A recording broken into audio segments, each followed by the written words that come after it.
Question है कि छात्रों में स्वाध्ययन का विकास कैसे किया जा सकता है, कि हम छात्रों में कैसे डेवलपमेंट कर सकते हैं कि वो सेल्फ स्टडी करें, खुद से पढ़ें। ठीक है, तो स्वाध्ययन के महत्व पर व्याख्यान देना। तो व्याख्यान देना एक तरीके से नहीं होगा, लेकिन यहाँ पे लास्ट वाला ऑप्शन उपयुक्त सभी दिया हुआ है, तो उस हिसाब से हम सभी को लेना पड़ेगा, क्योंकि छात्रों की रुचि के अनुसार पाठ्य सामग्री देना तो ये तो हो गया। अगर हम बच्चों को उनकी इंटरेस्ट के अकॉर्डिंग अगर हम उन्हें मटेरियल अवेलेबल करा रहे हैं, तो उससे वो स्वाध्ययन करेंगे, खुद से पढ़ेंगे। और स्वाध्ययन हेतु स्थान की व्यवस्था करना, अगर हम एक प्लेस अरेंज करते हैं बच्चों के लिए, तो उससे भी बच्चे खुद से पढ़ने के लिए मोटिवेट होते हैं।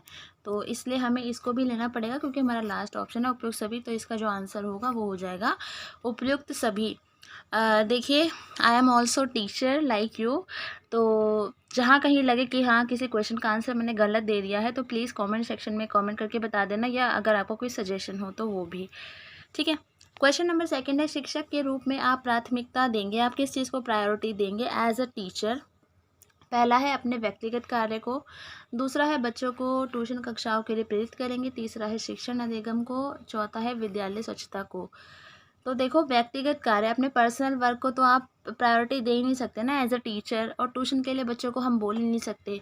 तीसरा है शिक्षण अधिगम, तो हम इसको, क्योंकि विद्यालय की स्वच्छता वो हमारा काम नहीं है देखना, ठीक है, देखना है but it's not our priority as a teacher. तो इसका थर्ड ऑप्शन होगा, क्योंकि हमारा जो सी ऑप्शन होगा इसका, क्योंकि हमारी जो प्रायोरिटी वही होती है कि हम शिक्षण अधिगम जो क्रिया होती है जो हम करवाते हैं, तो वो इम्पॉर्टेंट होती है। तो इसका जो आंसर हो जाएगा वो है सी, शिक्षण अधिगम प्रक्रिया को। ठीक है, क्वेश्चन नंबर 3 है हमारा, कक्षा में आपकी दृष्टि से सबसे महत्वपूर्ण क्या है, मतलब क्या इम्पोर्टेंट है आपके हिसाब से। तो व्यवस्थित फर्नीचर, शिक्षण का कथन बयान, शिक्षण सामग्री, नवीन शिक्षण विधियाँ।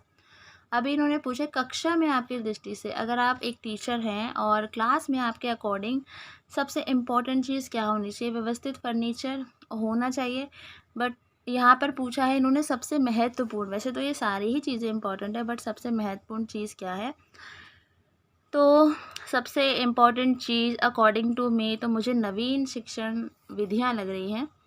ठीक है, व्यवस्थित फर्नीचर भी होना चाहिए, जो टीचर का कथन है, बयान है, वो भी होना ही चाहिए एक तरीके से इम्पोर्टेंट, लेकिन हम इतने इंपॉर्टेंस नहीं दे सकते। और शिक्षण सामग्री जो टीचिंग लर्निंग मटेरियल होता है, बट मेन है शिक्षण, नवीन शिक्षण विधियाँ, मेरे हिसाब से तो यही है। बाकी देखते हैं क्या होता है, आपको क्या लगता है, प्लीज़ कमेंट सेक्शन में कमेंट करना, क्योंकि मुझे ऐसा लगता है कि जो न्यू टीचिंग मेथड्स होते हैं वो हमारे लिए बहुत इंपॉर्टेंट रखते हैं क्लासरूम में, है ना। तो इस चीज़ का है, मुझे इसमें थोड़ा सा डाउट है, प्लीज़ आप कमेंट सेक्शन में बता देना कि डी ही ऑप्शन सही होगा इसका या फिर कोई और। ओके, क्वेश्चन नंबर 4 है हमारा, शिक्षक के किस गुण की छात्र सर्वाधिक प्रशंसा करते हैं। चुस्त और सुंदरता तो होगा ही नहीं, मित्रतापूर्ण व्यवहार ये हो सकता है, हाजिर जवाब ये तो होगा ही नहीं, अच्छे आचरण के साथ प्रभावशाली शिक्षण। तो मित्रतापूर्ण व्यवहार भी हो सकता है, लेकिन उन्होंने पूछा है कि सर्वाधिक प्रशंसा करते हैं, सबसे ज़्यादा। एक टीचर फ्रेंडली होता है तो वो भी बच्चों को बहुत पसंद आता है, लेकिन सबसे अच्छा बच्चे जो टीचर की प्रशंसा करते हैं वो क्या करते हैं, अच्छे आचरण के साथ प्रभावशाली शिक्षण, effective teaching along with good conduct. ठीक है, तो इसका जो ऑप्शन हो जाएगा वो हो जाएगा डी। आगे हमारा है क्वेश्चन नंबर 5 है, यदि कोई छात्र कक्षा में गलत प्रश्न पूछता है तो आप क्या करेंगे, उस पर ध्यान नहीं देंगे, गलत, उसे अधिक गृहकार्य देंगे, गलत, उसे इनाम देंगे, नहीं, उसका कारण जानकर उसकी उपचारी विधि अपनाएंगे। ठीक है, यदि कोई छात्र कक्षा में गलत प्रश्न पूछता है, किसी बच्चे ने हमसे गलत क्वेश्चन किया क्लास में, तो हमें रीज़न जानना है कि बच्चे ने वो गलत क्वेश्चन क्यों पूछा है, और फिर हम उसके लिए रेमेडियल क्लास, जो रेमेडियल जो हमारी टेक्निक होती है उसको हम यूज़ करेंगे। क्वेश्चन नंबर 6 है, शिक्षण के लिए प्रयास करना प्रत्यक्ष रूप से वेतन के समानुपात है। उपयुक्त कथन पर आपकी राय क्या है। देखिए, शिक्षण के लिए प्रयास करना, अगर हम टीचिंग के लिए एफर्ट्स लगा रहे हैं तो करते हैं, तो प्रत्यक्ष रूप से क्या ये वेतन के समानुपात है, मतलब क्या ये सैलरी के बराबर है, ऐसा अगर हम टीचिंग के लिए एफर्ट्स लगा रहे हैं तो क्या ये वेतन के समानुपात है, वेतन के अकॉर्डिंग है, या उसके जैसा ही है, उसके बराबर है। तो पहला है कथन सही है, कथन तर्कसंगत है, कथन पूर्णतः गलत है, कथन अनिश्चित है। तो मुझे तो ऐसा ही लगता है कि अनिश्चित है, कथन अनिश्चित है, क्योंकि देखिए हर कोई ऐसा नहीं है ना कि सैलरी के समानुपात पर हो, क्योंकि कोई कोई तो जो टीचिंग के लिए एफर्ट्स करता है वो बिना उसके भी पढ़ाता है ना, बिना कोई पेमेंट के। तो इसका answer according to me D हो सकता है। बाकी आप मुझे कमेंट में बता देना क्या होना चाहिए अकॉर्डिंग टू यू। पेडागोजी है, इसमें तो जो चेकर होता है उसी का आंसर सही माना जाता है एट द एंड, बट हम एक कोशिश तो कर ही सकते हैं एग्ज़ाम के लिए ना। क्वेश्चन नंबर 7 है, जीवन में अधिक सफलता प्राप्त करने के लिए क्या आवश्यक है? भाग्यशाली होना। गलत। धन होना चाहिए, बट चलो देखते हैं अगले उस पे ऑप्शन पे। अच्छे घराने में पैदा होना, तो ये तो नहीं है कि सफल होना है तो ज़रूरी नहीं कि अच्छे घराने में पैदा होना पड़े। आगे है परिस्थितियों के साथ अच्छा समायोजन, तो इसका आंसर डी होगा। ठीक है, धन भी नहीं है इसमें, उन्होंने अधिक पूछा है, तो इसका जो ऑप्शन है वो डी, परिस्थितियों के साथ, जो हमारी जो सिचुएशंस होती हैं उनके साथ अगर हम एडजस्टमेंट कर पाते हैं तो इससे हम जीवन में बहुत ही अधिक सफलता प्राप्त कर सकते हैं। क्वेश्चन नंबर 8 है हमारा, आप परीक्षा में कक्ष निरीक्षक का कार्य कर रहे हैं। ठीक है, आप क्लास है उसको आप एक परीक्षा कक्ष है, ठीक है, कोई क्लास में एग्ज़ामिनेशन रूम है और वहाँ पर आप एक इन्विजिलेटर है। ठीक है, तो उसमें विद्यालय के प्रधानाचार्य का पुत्र भी परीक्षा दे रहा है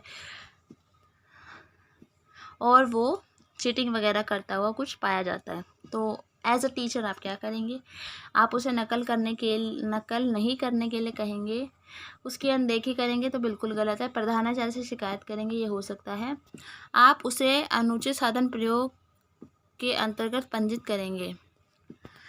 देखिए इसका जो आंसर है वो यही हो सकता है, अगर हमें कोई बच्चा क्लास में ऐसे मिल जाता है चीटिंग करते हुए तो हम उसकी अनदेखी तो बिल्कुल नहीं करते हैं, डायरेक्ट जाके उसकी हम शिकायत भी नहीं करते, क्योंकि शिकायत भी बाद में ही होती है, क्योंकि हम बिल्कुल भी एग्जामिनेशन रूम को छोड़ के नहीं जा सकते हैं। और डी इसमें बोला कि आप उसे अनुचित साधन के प्रयोग के अंदर, तो सबसे पहले तो हम उसे नकल नहीं करने के लिए ही कहेंगे, क्योंकि जब भी हमें कोई बच्चा मिल जाता है कुछ ऐसे नकल करता हुआ तो सबसे पहले हम उसको मना ही करते हैं ना, उसके बाद हम कोई कदम उठाते हैं। तो अकॉर्डिंग टू मी इसका जो आंसर होगा वो ए होगा। आपको क्या लगता है मुझे कॉमेंट करना। क्वेश्चन नंबर 9 है हमारा, दूरस्थ शिक्षा के बारे में आपकी क्या राय है? ठीक है, जो ओपन डिस्टेंस लर्निंग होती है, ओपन डिस्टेंस एजुकेशन होती है, उसके बारे में आपकी क्या राय है? तो यह शिक्षा के प्रचार का अच्छा हेतु अच्छा प्रयास है, विद्यार्थियों के लिए आर्थिक लाभ का स्रोत है, ये तो नहीं हो सकता। सी है, इससे प्रतिदिन विद्यालय नहीं जाना पड़ता, घर बैठे शिक्षण सामग्री उपलब्ध हो जाती है। ठीक है, बट इन्होंने पूछा है कि इसमें शिक्षा के बारे में की क्या राय है, तो बेस्ट ऑप्शन तो यही लग रहा है, आर्थिक लाभ भी नहीं होगा, ए या डी में से ही कोई होगा। तो शिक्षा के प्रचार हेतु अच्छा प्रयास है, घर बैठे शिक्षण सामग्री उपलब्ध हो जाती है, तो घर बैठे तो अगर आप डेली भी जाएंगे तो भी मिल जाएगी, तो इसका जो आंसर होगा वो होगा ए। ठीक है, शिक्षा के प्रचार हेतु कि मतलब जो बच्चे नहीं पढ़ पाते हैं, जो वर्किंग है, तो वहाँ उन तक भी शिक्षा का प्रचार हो सके, एक्सपेंडिंग। ठीक है, इसलिए मैं शिक्षक बनना चाहता हूँ क्योंकि मुझे नौकरी की आवश्यकता है। गलत, इस व्यवसाय में अच्छा वेतन है। गलत, अन्य व्यवसाय में कम छुट्टियाँ मिलती है। गलत, इसका आंसर आप लोग टिक करेंगे, शिक्षण क्षेत्र में मेरी रुचि है। 11वां क्वेश्चन है, शिक्षक का मुख्य कार्य है विद्यार्थियों को पढ़ाना, शिक्षक सीखने के लिए विद्यार्थियों को प्रेरित करना, गरीब विद्यार्थियों को उपचारात्मक शिक्षण देना, तो इसका ऑप्शन डी है, सभी आएगा इसका आंसर। क्वेश्चन नंबर 12 है, अच्छे कार्य के लिए शिक्षकों का उच्च प्रोत्साहन है, कि टीचर अच्छा काम करे तो उसके लिए एक जो हम इंसेंटिव कह सकते हैं कि क्या हो सकता है, तो प्रधानाचार्य द्वारा प्रशंसा हो सकता है, विद्यार्थियों द्वारा प्रशंसा हो सकता है, उच्च वेतन भी हो सकता है, समादर प्रशंसा भी हो सकता है। अब इन्होंने पूछा अच्छे कार्य के लिए शिक्षकों का उच्च प्रोत्साहन, सबसे हमें हाईएस्ट बताना है कि क्या हो सकता है इसमें। जैसे टीचर अगर कोई अच्छा काम कर रही है उसको इंसेंटिव देना हो, तो मुझे ऐसा लगता है कि अगर बच्चा, क्योंकि वेतन तो देखो कम ज़्यादा कम ज़्यादा ज़्यादा कम ज़्यादा ज़्यादा ज़्यादा होता ही रहता है, तो विद्यार्थी अगर टीचर की प्रशंसा करते हैं तो वो एक बहुत बड़ा इंसेंटिव होता है, क्योंकि ये चीज़ मैं एक्सपीरियंस करती हूँ अपनी क्लासरूम में, तो इसका बी ऑप्शन होगा। आपको कोई और ऑप्शन लग रहा है तो आप मुझे बता सकते हैं। क्वेश्चन नंबर 13 है, विद्यालय में अनुशासनहीनता के कारण है। जो स्कूल होता है उसमें इनडिसिप्लिन क्यों होता है? तो पहला है शिक्षण प्रणाली, शिक्षकों में तालमेल का अभाव, शिक्षकों में जिम्मेदारी का अभाव, प्रशासनिक अधिकारियों का स्थानांतरण। तो ये तो बिल्कुल भी नहीं होगा। शिक्षकों में जिम्मेदारी का अभाव ये भी नहीं हो सकता। शिक्षकों में तालमेल हो सकता है बट हमें एक चूज़ करना है। तो विद्यालय में अनुशासनहीनता के कारण, तो इसमें शिक्षा प्रणाली को हम इसका कारण मान सकते हैं। शिक्षा प्रणाली के अंदर ये दोनों चीज़ें भी इंक्लूड हो सकती है हमारी, ठीक है। आपके अनुसार शिक्षा होनी चाहिए हमारी व्यवसाय के साथ जीवनोपयोगी होनी चाहिए, सामाजिक होनी चाहिए, अंतर्मुखी होनी चाहिए, बहुमुखी होनी चाहिए। तो useful for life along with job orientated. तो हमारा डी ऑप्शन इसका आंसर हो जाएगा, ठीक है। आगे है हमारा क्वेश्चन नंबर 15, छात्रों में अनुशासन बनाए रखने के लिए एक शिक्षक की कौन सी भूमिका सराहनीय है? अगर आप बच्चों में डिसिप्लिन बनाए रखना चाहते हैं तो उसमें शिक्षक की कौन सी भूमिका को हम अप्रिशिएट कर सकते हैं? तो वो है प्रशासनिक क्षमता एवं अच्छा आचरण, शिक्षक का व्यक्तित्व, शिक्षक का मानसिक स्तर, शिक्षक का व्यवहार के लिए। देखो, अगर क्लास में अगर डिसिप्लिन है तो उसमें जो टीचर है, शिक्षक का व्यक्तित्व हो सकता है, हम उसकी हम कौन सी जो भूमिका है उसे हम तो उसमें आएगा प्रशासनिक अच्छा वातावरण आचरण, शिक्षक का व्यक्तित्व, शिक्षक का मानसिक स्तर, शिक्षक का व्यवहार। इसका जो ऑप्शन होगा वो ए होगा, ठीक है। प्रशासनिक क्षमता, देखो जिसमें प्रशासनिक क्षमता होती है वही एक रूलर होता है। रूलर तो नहीं कह सकते यहाँ टीचर को, एक फैसिलिटेटर अच्छा होता है। वो एक लीडर अच्छा, रूलर नहीं सॉरी, एक लीडर अच्छा होता है, ठीक है। और अगर उसका अच्छा आचरण होगा तो बच्चे उसे फॉलो करेंगे और क्लास में जो डिसिप्लिन बना रहेगा, ठीक है। क्वेश्चन नंबर 16 है हमारा, निम्नलिखित में से कौन सा कथन सही है? शिक्षा हमें पूर्ण संतुष्टि व आत्मबोध प्रदान करती है। दूसरा है शिक्षा समाज में हमारी प्रतिष्ठा बढ़ाती है। तीसरा है शिक्षा समाज के लिए लाभकारी है। और चौथा है उपयुक्त सभी। तो इसका जो ऑप्शन डी हमारा इसका आंसर होगा, उपयुक्त सभी। क्वेश्चन नंबर 17 प्रगतिशील शिक्षा निम्नलिखित में से किस कथन से संबंधित है? तो पहला है शिक्षक सूचना और प्राधिकार के प्रवर्तक हैं। ज्ञान प्रत्यक्ष अनुभव और सहयोग से उत्पन्न होता है। तीसरा है अधिगम तथ्यों के एकत्रीकरण और कौशल में प्रवीणता के साथ सीधे मार्ग पर चलता है। परीक्षा मानदंड संदर्भित और बाह्य है। प्रगतिशील शिक्षा में क्या होता है? ज्ञान प्रत्यक्ष अनुभव और सहयोग से उत्पन्न होता है, क्योंकि जॉन डेवी ने प्रगतिशील शिक्षा की वो दी है तो उन्होंने मेन अनुभव को माना है, ठीक है। तो इसका ऑप्शन हो जाएगा डी। क्वेश्चन नंबर 18 है हमारा, शिक्षण अभियोग्यता से क्या तात्पर्य है? टीचिंग एप्टीट्यूड, ठीक है। तो शिक्षण कार्य के प्रति समर्पण, शिक्षक बनने की इच्छा, चलो देखते हैं अभी। शिक्षक के लिए वांछित सभी योग्यता रखना, छात्रों से अच्छा तालमेल, तो ये तो होगा नहीं। योग्यता रखना अभी टीचिंग एप्टीट्यूड ये भी नहीं होगा। टीचिंग एप्टीट्यूड, शिक्षण कार्य के प्रति समर्पण, इसका आंसर ए हो सकता है। बाकी आपको कोई और लग रहा है या करेक्ट करना चाहते हो तो प्लीज़ कमेंट सेक्शन में कर देना, मुझे बता देना। क्वेश्चन नंबर 19 है, अध्यापक की कार्य क्षमता को बढ़ाया जा सकता है पदोन्नति देकर, उनको प्रमोट करके। बी है अध्यापक के कार्य की सराहना करके, कड़े विद्यालय प्रशासन द्वारा, अच्छे वेतन द्वारा। तो इसका आंसर होगा बी, ठीक है। पैसे वैसे को बीच में आंसर में मत रखना, ठीक है। पहले प्रायोरिटी देना जो एक जितना जो आदर्श हो, ठीक है।